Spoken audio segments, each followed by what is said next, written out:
அனைவருக்கும் உற்சாகமான காலை வணக்கம். நீங்களும் ஐன்ஸ்டீன் தான். ஆயிஷா தான் நடராஜன் ஐயா எழுதின ஒரு புத்தகம் தான் இந்த புத்தகம். நான் ஐன்ஸ்டீன் ஆகணும் அப்படின்னா என்ன செய்யணும் அப்படின்னு கேட்ட ஒரு மாணவர் ஒருவருக்கு ஆயிஷா நடராஜன் அவர்கள் கொடுத்துருக்கும் ஒரு பதில் தான் இந்த புத்தகம்.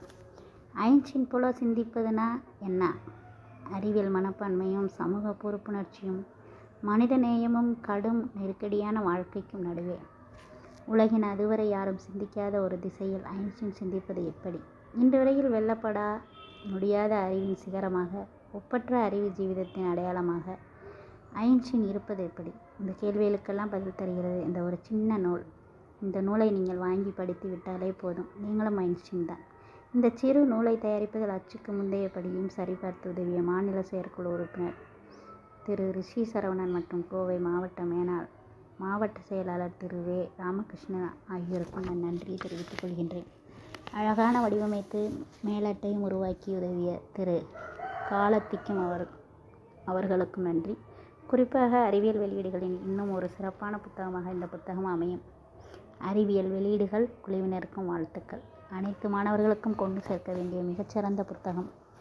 புத்தகத்தினை படைத்த தமிழகத்தின் புகழ்மிக்க அறிவியல் எழுத்தாளர் ஆயிஷா நடராஜன் அவர்களுக்கும் பாராட்டுகளும் நன்றிகளும் என்று மாநில பொதுச் செயலாளர் MS முகமது பாதுஷா அவர்கள் சொல்லியிருக்கும் முன்னுரை தான் இது. முதல் அத்தியாயத்தில் ஐன்ஸ்டீனா யார் அவர்?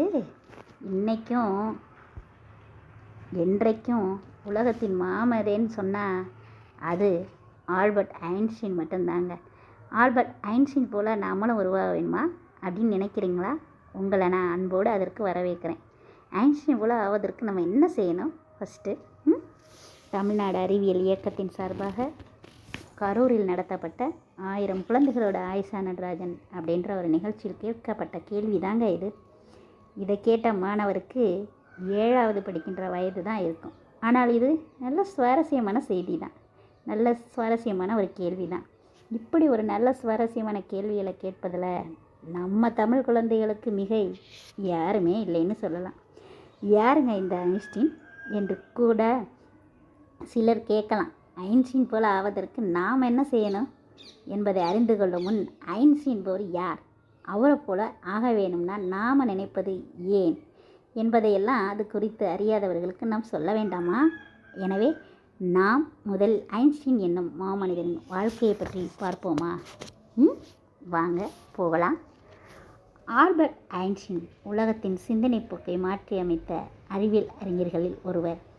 ஐன்ஸ்டீன் என்று சொன்னாலே நமக்கு நினைவுக்கு வருபவை 2 விஷயங்கள் தான்.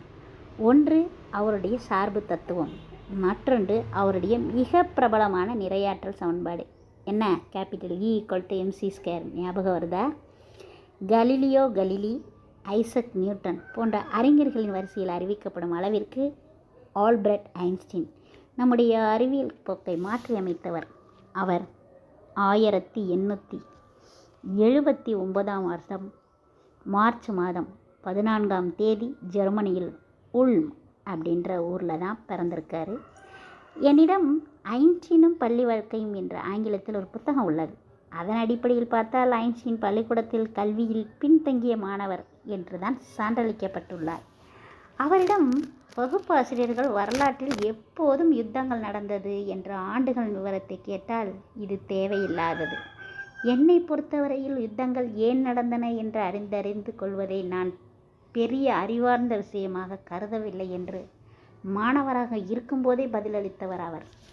பல ஆசிரியர்கள் போதும், பள்ளிக்கூட்டத்திலிருந்து நீ வெளியேறிவிடு என்று எச்சரிக்கும் அளவிற்கு வகுப்பில் கேள்விகள் பலவற்றை தொடுத்து அவர்களை சிரமத்திற்கு உள்ளாக்கியவர்.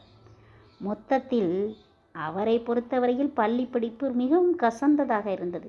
எனினும் கணிதத்திலும் அறிவியலிலும் குறிப்பாக இயற்பியலிலும் அவர் நாட்டமுடையவராகவே இருந்தார். பள்ளி படிப்பு முடிந்ததும் ஜூரிச் நகரின் ஸ்விஸ் ஃபெடரல் பாலிடெக்னிக் கல்லூரியில் இணைந்து தன் கல்வியை தொடர்ந்தார். அவருடைய கண்டுபிடிப்புக்கெல்லாம் அபாரமானவை. 1905ஆம் ஆண்டில் மிக பிரபலமான 4 ஆய்வு கட்டுரைகள், ஒளியின் மின்னழுத்த விளைவு, பிரவுனிய இயக்கம், சிறப்பு சார்பியல் தத்துவம், நிறையாற்றல் சமன்பாடு என அவர் எழுதி வெளியிட்டார். Photo electric effect, Brownian motion, special theory of relativity, mass energy equation, பொது சார்பியல் தத்துவம், ஒளிவளைவு கோட்பாடு, காலம், பிரபஞ்சம் குறித்த அடிப்படை விளக்கங்கள் என அடுத்த ஆண்டுகளில் தனது கண்டுபிடிப்புகளை வெளியிட்டார்.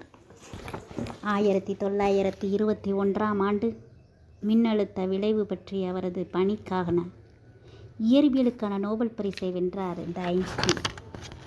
ஜெர்மனியில் ஹிட்லர் அணுகுண்டு தயாரிப்பில் தீவிரமாக இறங்கி உள்ளதை அறிந்த ஐன்ஸ்டீன் அத்தகைய முயற்சியில் ஈடுபடுமாறு அமெரிக்க அதிபருக்கு கடிதம் எழுதினார். ஆனால் ஜப்பான் மீது அமெரிக்காவால் அணுகுண்டுகள் வீசப்பட்ட பின்பு ஏற்பட்ட தாக்கத்தால் பெரிய அளவில் வருத்தம் தெரிவித்தவர் ஆல்பர்ட் ஐன்ஸ்டீன். ஐன்ஸ்டீனின் இயற்பியல் தொடர்பான பங்களிப்புகள் புள்ளியியல், இயந்திரவியல், வெப்ப மாறுபாட்டியல் மற்றும் குவாண்டம் கோட்பாட்டை அடிப்படை இயந்திரவியலோடு இணைத்தது உட்பட பலவற்றோடு இவர் தொடர்புபடுத்தி பேசப்படுகிறது. 1945 எல்லோரும் அறிந்தது தான். ஜப்பான் மீது அணுகுண்டுகள் வீசப்பட்ட பிறகு உலகின் ஆயுத மயத்தை எதிர்த்த அமைதிக்கான அறிவியல் என்பதை நோக்கி விஞ்ஞானிகளின் கூட்டமைப்பு ஒன்றை ஐன்ஸ்டீன் அவர்கள் உருவாக்கினார். உலக அமைதிக்காக கடுமையாக அவர் போராடினார். மனித உரிமைகள், ஜனநாயகம், ஆயுதப்போர் எதிர்ப்பு, சோசலிச சமத்துவ சமுதாயத்திற்கான ஆதரவு போன்றவற்றிற்கு ஒரு மிகப்பெரிய அடையாளமாக ஐன்ஸ்டீன் விளங்கினார். தேடல், படைப்பாக்கம் மற்றும் புதிய கண்டுபிடிப்புகளை நோக்கிய ஒரு அறிவியல் மயமான வாழ்க்கையை முன்னிறுத்தும் பொழுது ஐன்ஸ்டீன் அதன் அடையாளமாக திகழ்கிறார். பாய்மரக் கப்பலில் கடலில் பயணிப்பதையும், வயலின் கருவி வாசிப்பதையும், குழந்தைகளை சந்தித்து உரையாடுவதையும், புத்தகங்களை விரும்பி வாங்கி வாசிப்பதையும் தன்னுடைய பொழுதுபோக்குகள் என்று அறிவித்தார். 1955ஆம் ஆண்டு ஏப்ரல் 12ஆம் நாள் இவர் காலமானார்.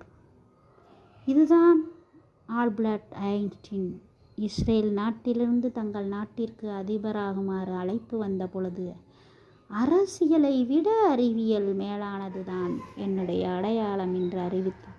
அத்தகைய பெரிய பதவியை மறுத்தவர் இவர். அப்படிப்பட்ட ஒரு மாமனிதர். எனவே ஐன்ஸ்டீன் போல சிந்திப்பது என்பது இந்த உலகத்தின் தலைச்சிறந்த மனிதராக உங்களை உருவாக்கி கொள்வதுதான்.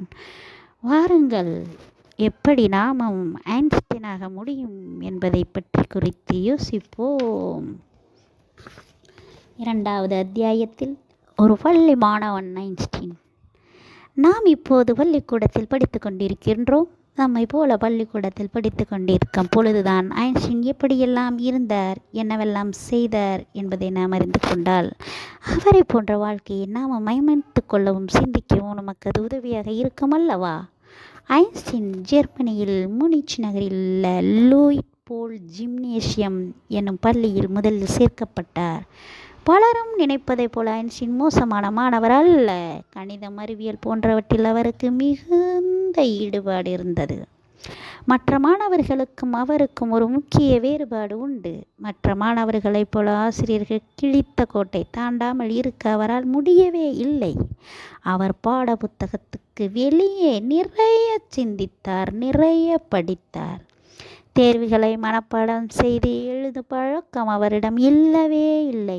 எதையும் நன்றாக புரிந்து படிக்க வேண்டும் என்பதில் பிடிவாதமாக இருந்தார். தன்னுடைய சொந்த மொழியில் தன்னுடைய சொந்த அறிவாக மாற்றப்பட்ட விஷயங்களைத்தான் அவர் தேர்வில் எழுதி ஆசிரியர்களை திணற வைத்தார்.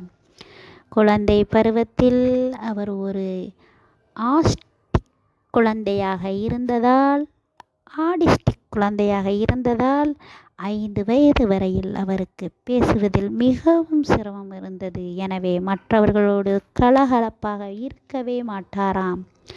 பள்ளிக்கூடத்தில் ஆசிரியரின் அதிகார குரலை அவர் வெறுத்தார் என்பது இன்னொரு முக்கியமான விஷயம். சுதந்திரமாக சுய சிந்தனை பெருக்கோடு எதையும் கேள்விக்கு உட்படுத்த வேண்டும் என்பதில் அவருக்கு மிகுந்த நாட்டம் இருந்தது. ஆல்பர்ட் ஐன்ஸ்டீன் தனக்குத்தானே கல்வி அளித்துக் கொள்வதில் தனித்திறன் பெற்றிருந்தார். இயற்பியல், கணிதவியல் மற்றும் அறிவியல் வல்லுநர்களின் புத்தகங்களை படித்து ஓய்வு நேரத்தை நூலகங்களிலே கழித்தார். எப்படி பார்த்தீர்களா? கூடவே இசை ஆர்வத்தோடு வயலின் வாசிக்க சுயமாகவே கற்றுக்கொண்டார். அவருக்கென்று தனியாக வயலின் ஆசிரியர் யாருமே இல்லை. அவருடைய இன்னொரு பெரிய பொழுதுபோக்கு கணிதத்தின் மிக மிக கடினமான சவால்களை எதிர்கொண்டு பல புதிர்களுக்கு தீர்வுகளை தானே கண்டுபிடிப்பது தான் ஆகும். சுவிட்சர்லாந்தில் உள்ள ஆராவ் என்னும் ஊரில் ஒரு மேன்மையான உயர்நிலை பள்ளியில் தன்னுடைய கணிதம் மற்றும் அறிவியல் அறிவை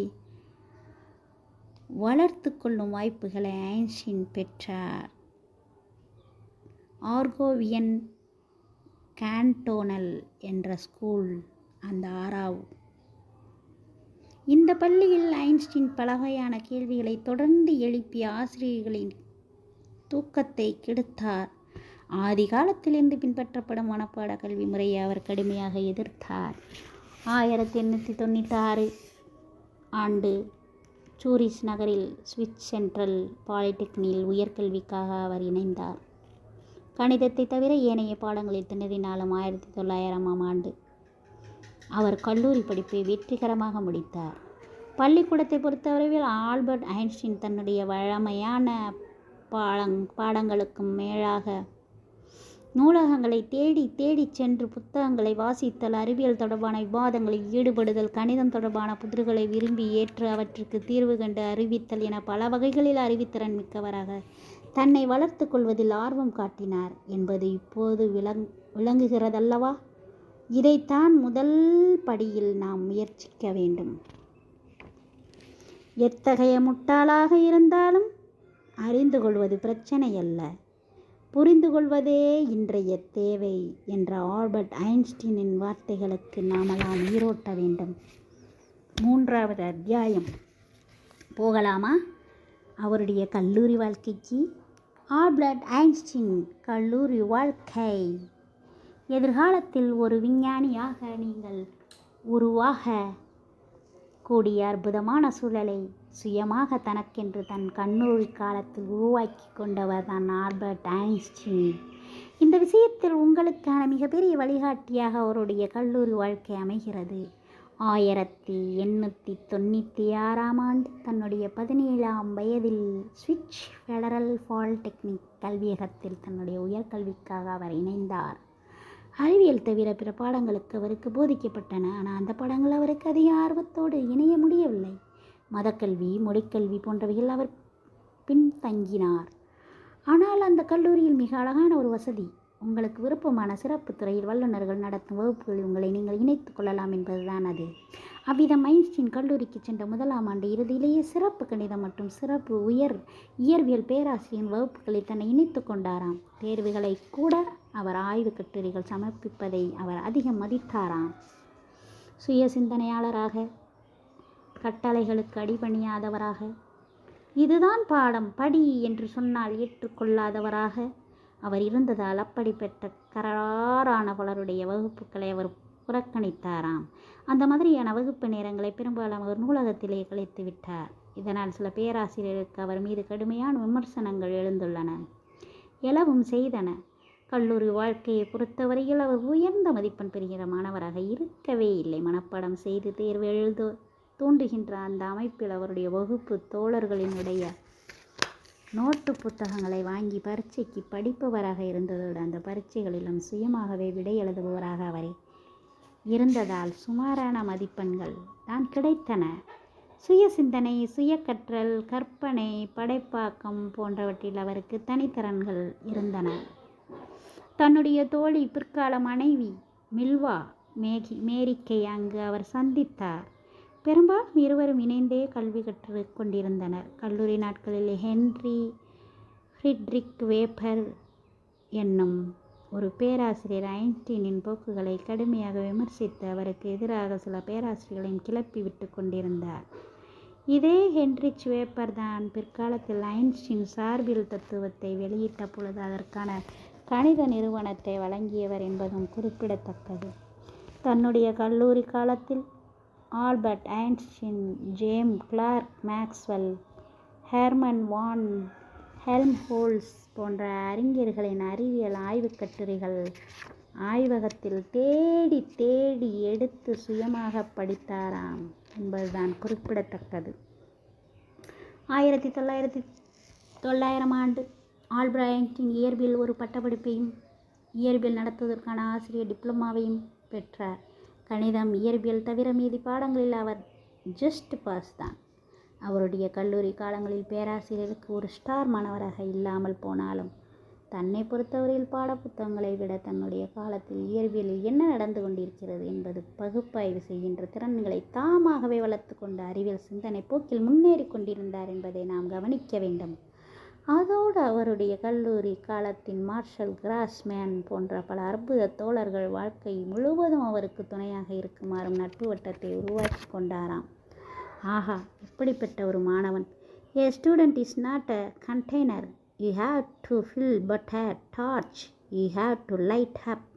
ஒரு மாணவர் என்பவர் தகவல்களால் நிரப்பப்பட வேண்டிய பாத்திர பண்டம் அல்ல, ஏற்றி வைக்கப்பட வேண்டிய ஒரு அறிவு விளக்கு என்றெல்லாம் அவர் சொன்னாராம். 4வது அத்தியாயம் செல்வோமா? ஆஹா, விஞ்ஞானியாக ஆல்பர்ட் ஐன்ஸ்டீன்.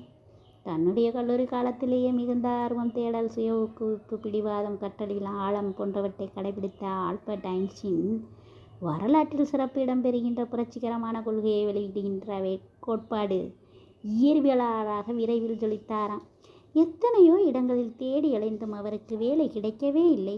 குறைந்த மதிப்பெண் பெற்றிருந்தார் என்பதாலும் அவருடைய மதிப்பெண் பட்டியலில் சில பேராசிரியர்கள் அவரை பற்றி மோசமாக குறிப்பிட்டிருந்ததாலும் அவருக்கு ஆசிரியர் பணி எதுவும் வழங்கப்படவில்லை. 1902 ஆண்டில் தன் கல்லூரி கால நண்பர் மார்ஷல் கிராஸ்மன் மூலம் சுவிட்சர்லாந்தின் ஃபான் நகரில் கண்டுபிடிப்புகளுக்கான உரிமம் வழங்குகின்ற ஒரு அரசு அலுவலகத்தில் எழுத்தாளர் உத்தியோகம் அவருக்கு கிடைத்தது. உரிமங்களுக்காக விண்ணப்பிப்பவர்களை ஆய்வு செய்வதுதான் அவருடைய வேலை. இந்த வேலை காரணமாக அவருக்கு பெரிதாக அலட்டிக்கொள்ளும் அளவு பணி இருக்கவில்லை. சுயமாக சிந்திக்கவும் வாசிக்கவும் ஏராளமான நேரம் கிடைத்தது. 1905 அந்த வருடம் நாம் அவருடைய அற்புதங்களின் ஆண்டு என்று, அதாவது மிராக்கிளின் இயர் என்றெல்லாம் அழைக்கலாம். அப்படிப்பட்ட வருடம். அந்த ஆண்டு அவருடைய 4 அற்புதமான கண்டுபிடிப்புகளை கட்டுரைகளாக எழுதிய அந்த ஆய்வு கட்டுரைகள் உலக பிரசித்தி பெற்ற ஜெர்மானிய இதழில் வெளிவந்தன என்றால் அது சிறப்புக்குரிய வருடம் 1905.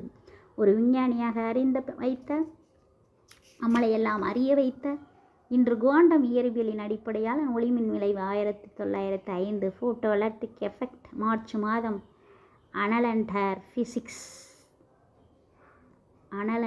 ஃபிசிக்ஸ் என்ற ஆய்வு இதழில் வெளியானது. அதே ஆண்டு மே மாதம் அதே இதழில் 2வது கட்டுரை எழுதினார். அது திரவங்களின் அணுக்கள் எப்படி நடந்து கொள்கின்றன என்பது தொடர்பான ப்ரௌனியன் இயக்கம், ப்ரௌனியன் மோஷன். அதே ஆண்டு ஜூன் மாதம் பிரபஞ்சத்தையும் காலத்தையும் நோக்கி புதிய சிந்தனையை திருப்பிய சார்பியல் தத்துவம் வெளியானது. காலம் என்பது சார்புத்தன்மை வாய்ந்தது என இக்கட்டுரை நிறுவியது. பிறகு வெளிவந்தது 4வது கண்டுபிடிப்பு. அதுதான் மிக மிக பிரபலமான நிறையாற்றல் சமன்பாடு E=mc² ஆகும். இவற்றை கண்டுபிடித்து உலகிற்கு வழங்குவதற்கு அவருக்கு எந்த ஒரு ஆய்வுக்கூடமும் தேவைப்படவில்லை.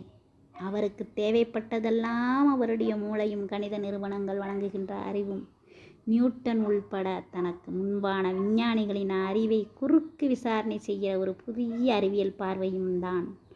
இந்த கண்டுபிடிப்புக்கு பிறகு மிக பிரபலமடைந்த அந்த ஆல்பர்ட் ஐன்ஸ்டீன் 1909 ஆண்டில் சூரி நகரத்தில் கல்லூரி பேராசிரியரானார். சிறிது காலத்தில் அவர் பிராக் நகருக்கு இடம்பெயர்ந்தார். அதன் பிறகு பெர்லின் பல்கலைக்கழகத்தில் இயற்பியல் பிரிவின் தலைமை பேராசிரியராக அவர் நியமிக்கப்பட்டார். அடிப்படை இயற்பியலின் மிகப்பெரிய மாற்றங்களை ஏற்படுத்தி இருந்ததால் அவருடைய கண்டுபிடிப்புகளின் மூலம் ஆல்பர்ட் ஐன்ஸ்டீன் உலக பிரசித்தி பெற்றாராம். 1915 ஆண்டில் ஆல்பர்ட் ஐன்ஸ்டீன் பொது சார்பியல் கொள்கை என்கின்ற புதிய சார்பு தத்துவத்தை வெளியிட்டாராம். இதன் மூலம் ஈர்ப்பு விசை காரணமாக ஒளிக்கற்றை வளையும் என்பதை அறிவித்தார்.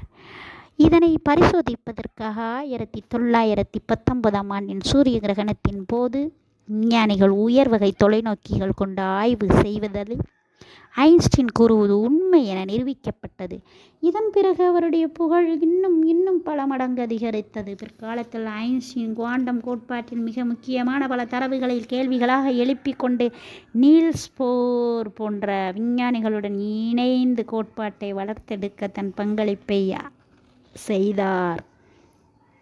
அது மட்டுமல்ல, மின்காந்தவியல் விசை, ஈர்ப்பு விசை போன்றவற்றை ஒன்றிணைக்கும் ஒரு கோட்பாட்டை தொடர்ந்து அவர் முயற்சி செய்து கொண்டிருந்தார் என்றால், ஆஹா, the true sign of intelligence is not knowledge but imagination. அறிவோற்றலின் அடையாளம் அறிவு தகவல்களை கொட்டுவதல்ல, சிறந்த கற்பனை மனமே ஆகும். 5வது அத்தியாயம் நாம் செல்லலாமா? ஐன்ஸ்டீன் போல சிந்திப்பது என்றால் என்ன? இந்த கேள்விக்கு விடை காணலாமா? ஐன்ஸ்டீனின் கோட்பாடுகளையும் அவருடைய ஆக்கப்பூர்வமான சமூக வரலாற்று அறிவியல் பங்களிப்பையும் உற்று நோக்கும் பொழுது அவரது சிந்தனைகள் எப்படிப்பட்டவை என்பதை ஓரளவு நம்மால் புரிந்து கொள்ள முடிகிறது. ஆல்பர்ட் ஐன்ஸ்டீன் போல் சிந்திப்பது என்பது கீழ்கண்டவாறு வரிசைப்படுத்தப்படுகிறது.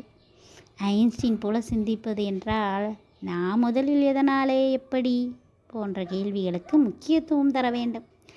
எதையும் பெரியோர்கள் சொன்னார்கள் என்பதற்காக அப்படியே ஏற்றுக்கொள்ளாமல் இந்த இரு கேள்விகளையும் கேட்பதன் மூலம் அவர் அனைத்தையுமே கேள்விக்கு உட்படுத்தினார்.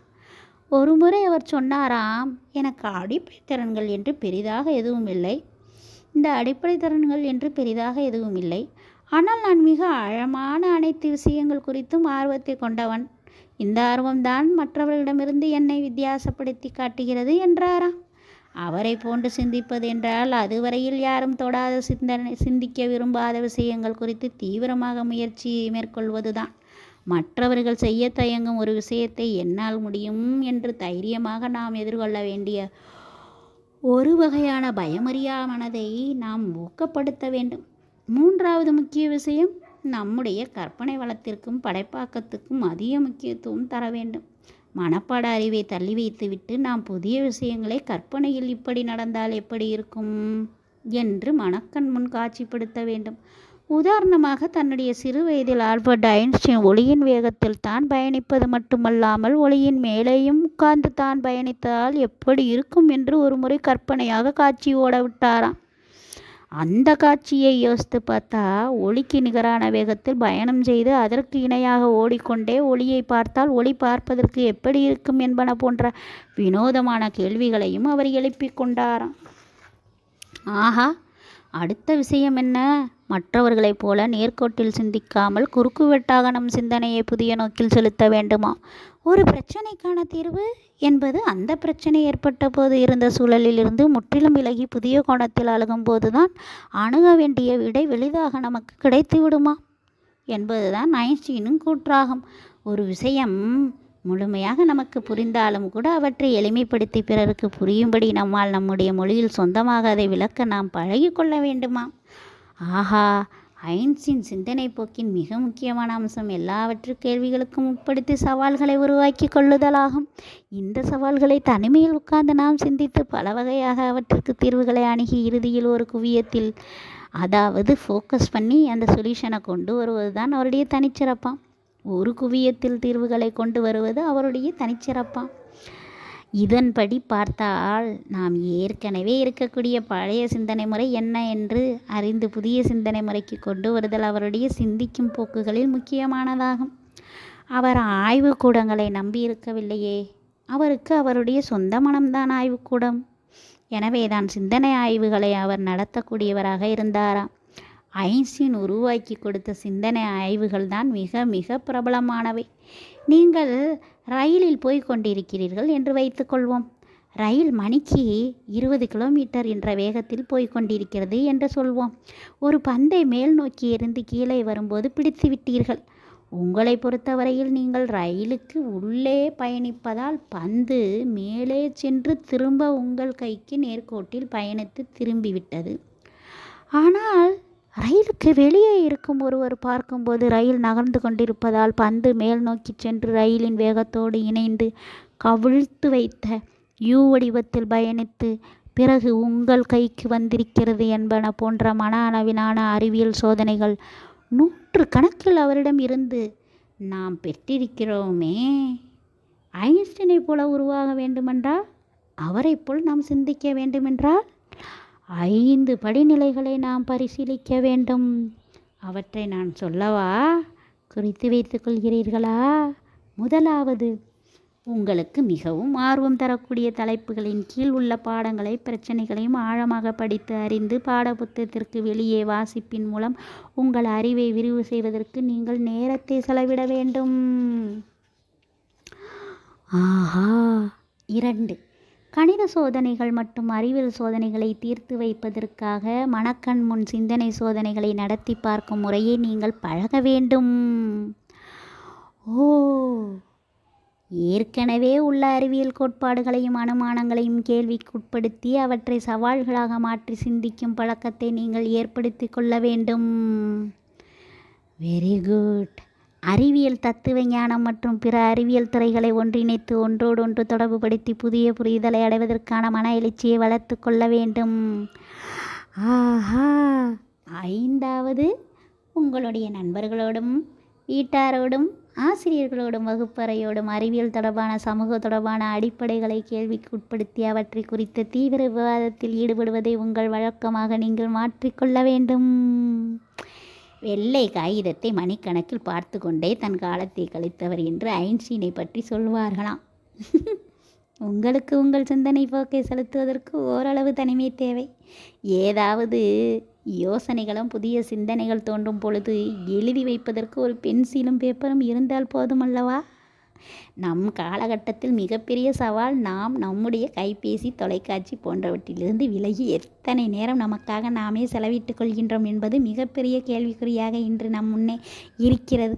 மாலை வீடு சென்றவுடன் வீதிகளில் சென்று விளையாடாமல் நம்முடைய திறன்பேசியை, அதாவது அலைபேசியை கையில் எடுத்துக்கொண்டு வீடியோ கேம்ஸ் விளையாடுகின்ற மோசமான ஒரு சமூக சூழலில் நாம் சிக்கி கொண்டிருக்கின்றோம் அல்லவா? நேரில் வரும் உயிருள்ள நண்பர்களை விட இணையத்தில் வருகின்ற முகநூல் நண்பர்கள் தான் நமக்கு மிகவும் அதிகம்.